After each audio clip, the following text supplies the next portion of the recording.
just after work, and I always get this time to make videos before it's dark, because sometimes when you make videos during night hours, they are so, you know, a blood, not very appetizing, right? So I hope you had a nice day today. I don't know where you are, and I hope that wherever you are, you have a fine moment, whatever hour it is. Now, I'm here to just explore poetry. I really love poetry. I write a lot of poems. If you're in music festivals, contract me. I'll write for you as many poems as possible, and based on the thematic aspects that many companies have done. I'll also help you to train, because I'll give you instructions when and where, and I can also do a video and post it. Now, for now, we are going to look at Daughters of this book. Daughter of Nature. I know many people are really going through this text. You might be a parent, you might be a student in JS, you might be a teacher. So can we be together in the analysis of a poem, at least this evening, on this live aspect? Now, let me get to a poem that I've never analyzed before, and I hope it will be a nice choice. I'm randomly picking it for you so that we go through together. So, I'm landing on a poem known as Money. So I hope you can see this poem here. So when you look at this poem, Money, I'll be reading it. I know already it is shown there, and I'll still be showing it more. So the poem reads like this. Money by Helen Muteitha. It's made by mortals who get it from trees made by God. It's made by mortals who have made it their good. So guys, I saw two people there, so I just welcome you on board. I'll stop reading and welcome you on board. We have, do we call it Majos? Okay, right. So let me proceed then. Again, I'll show you the poem. It might not be very clear, but as you can see, that is the poem I'm focused on. Money by Helen Muteitha. Welcome, we have 18 on board. You can say hi, you're free to just send a message and I'll be saying hi to you wherever you are. So the poem Money by Helen Muteitha. This poem goes as this. So I'll read it, then we'll analyze together. Nicolette Vidak. You're saying that's my name? Oh, my name is Priska. I'm called Priska Mutwenje from Kenya. Where are you from, Nicolette? Okay, so I'm welcoming on board the two of you, and I'll proceed to read.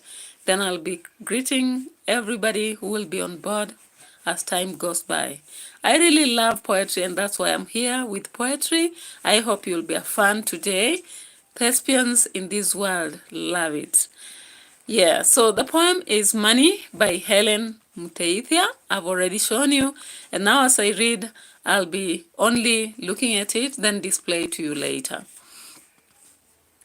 It's made by mortals who get it from trees made by God.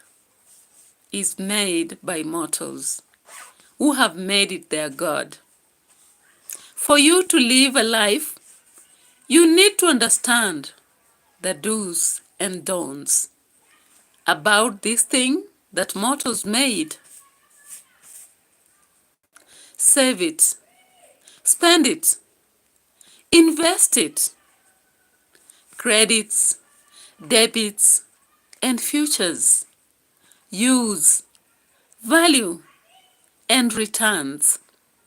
Through compounding and interest, be intentional with it. Understand why you really need it. Some call it root of evil when it's too much or too little. hardens the souls of the rich, corrupts souls of the poor. As all crave for moneyed satisfaction, do not let it drive you, lead you. Too much will drive you to ruin. Too little can be pain. Don't just need. Don't you just need enough for sustenance and genuine laughter? That is the poem Money by Helen Mudeita. So I'll expose to you. I can see it's showing clearly on the screen, so please go through with me. I've already read it for you. Now I want you to go through it so that I'm not just enjoying alone. So I hope by now you've gone through stanza 1. Then we have stanza 2.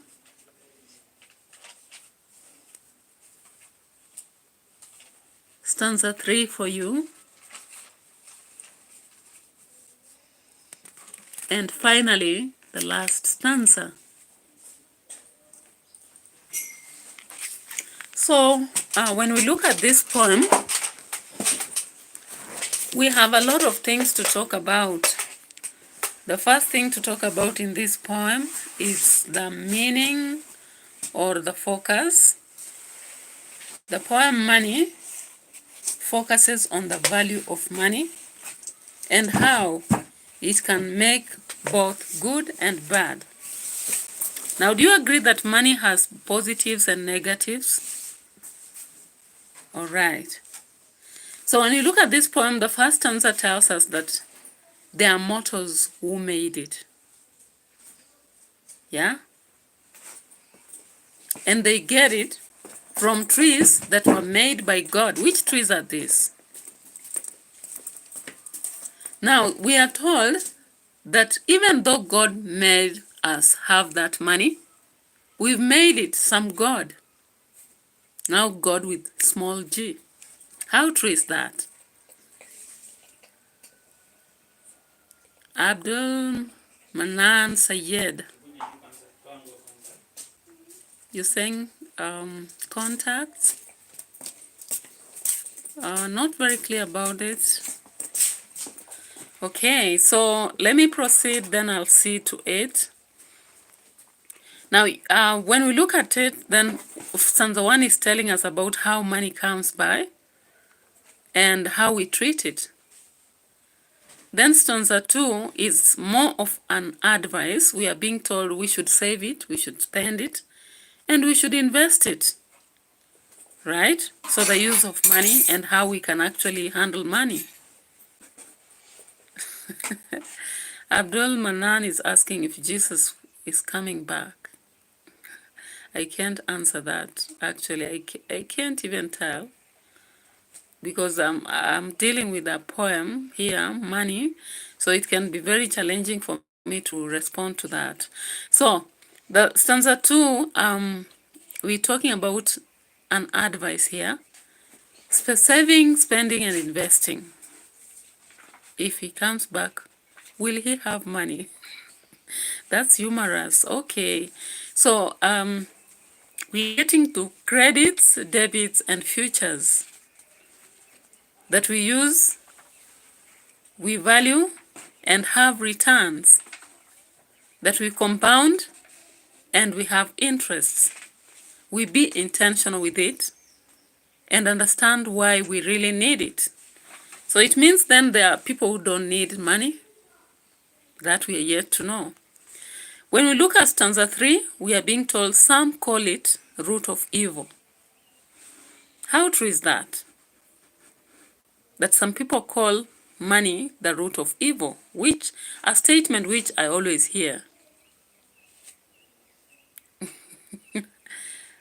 Not doing business stuff in this case.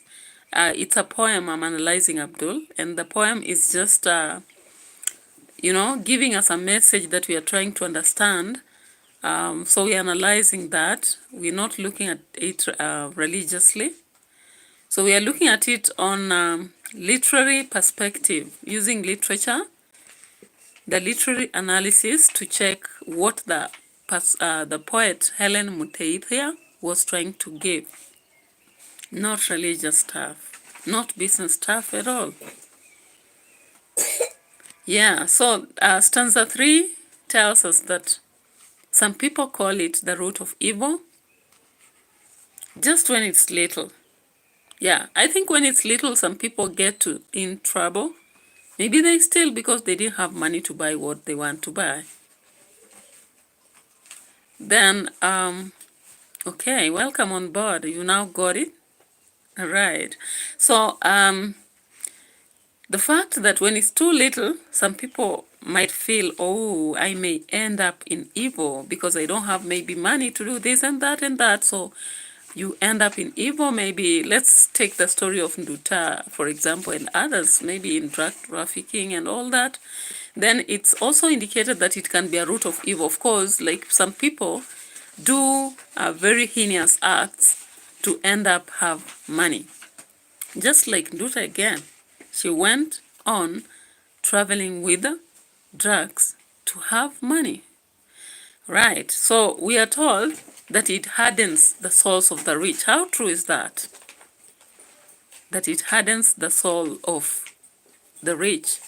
That when people are rich, they harden. So it means that money is the one hardening them. That's ironical. Then it corrupts the souls of the poor. Heard that? Because all of them are craving for satisfaction in money. So like somebody will even begin worshiping and, conducting acts that are not acceptable because maybe they are poor and they are corrupt of soul, say they want to be rich. That's stanza 3. The last stanza tells us, do not let it drive you or lead you. Too much will drive you to ruin. I don't know how true this is, because I've seen equally the rich and the poor, those who use money properly and those who use wrongly. So I don't know what to say here. The viewers on board, what do you think? Now, they also told us in stanza 4 that too little can be pain. Of course, when you don't have enough money, you don't satisfy your needs, and therefore you feel a bit painful about how do you satisfy what you need. You've seen many people rioting, crying, some of them even conducting suicide, unfortunately. The last line tells us, don't you just need enough for sustenance and genuine laughter?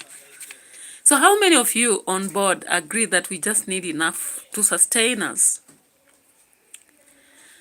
I don't know how many people say that, because many people want more and more and more. The more they get, the more they look for money.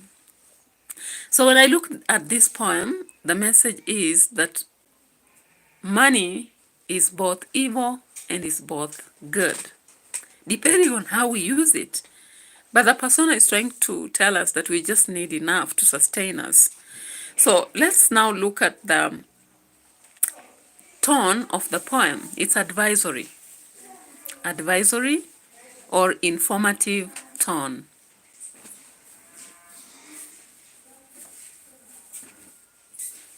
Okay, so Abdel is saying, you owe so much to yourself that you can't afford to owe anybody else.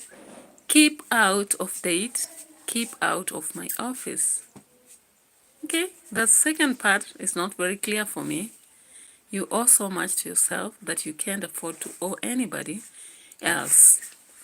Keep out of date and keep out of my office. Okay. Okay. That's an opinion I really was looking forward to, and maybe more from other viewers. This kid. Okay, so we have an advisory or informative tone from this poem. Then the persona is trying to be determined about an aspect of money. So the attitude towards money is critical. So critical because the persona is looking at advantages and disadvantages of money. Then the mood is relaxed because we don't have any quarrel over the topic. Now when we look at the styles in this poem, we get alliteration. You know alliteration, where they're using sounds, consonant sound at the beginning. So like we have made and mortals in line 1.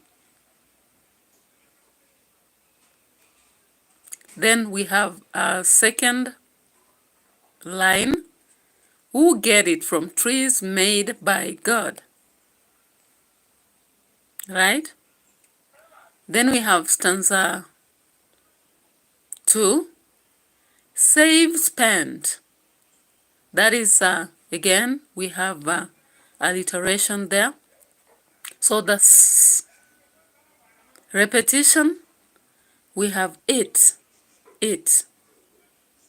Again, we have the repetition of the word do not. Then it's made, it's also repeated in stanza 1 twice.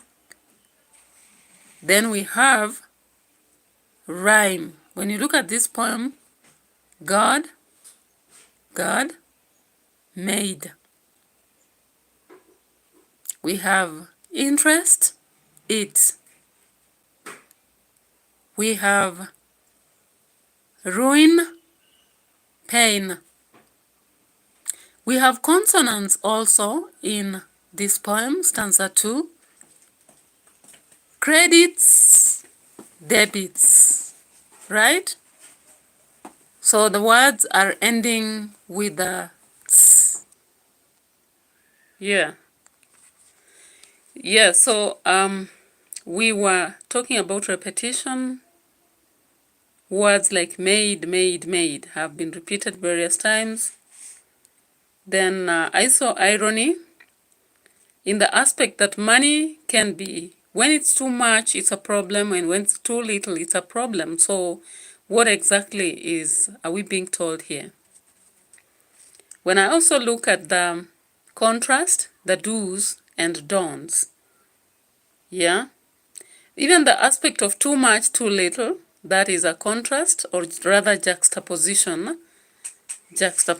in the poem Money. Then we have personification. Do not let it drive you. You know, there are human beings who drive others. But when you make money drive a human being, that's personification. Yeah. We have a metaphor. Too little can be pain.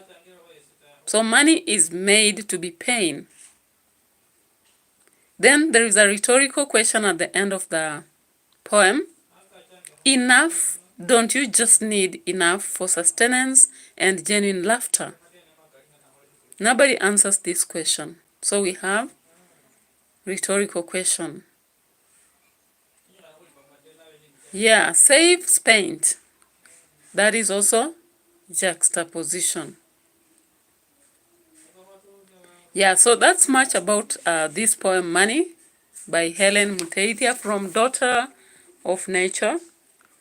For those who join us when we are proceeding, we are analyzing a poem known as Money by Helen Muteithia from Daughter of Nature, for the love of poem. So I wish you well. Thank you for coming on board. I'm so happy today. There are so many people who came on board. I always do instructional stuff, and I focus towards elementary teaching, high school teaching, and sometimes I also conduct discussions, open discussions on matters topical, and much more. So thank you for being with us this evening. In my country, it's evening. Wherever you are, it might be morning or afternoon. So thank you for coming on board. Have a nice time. Bye-bye for now.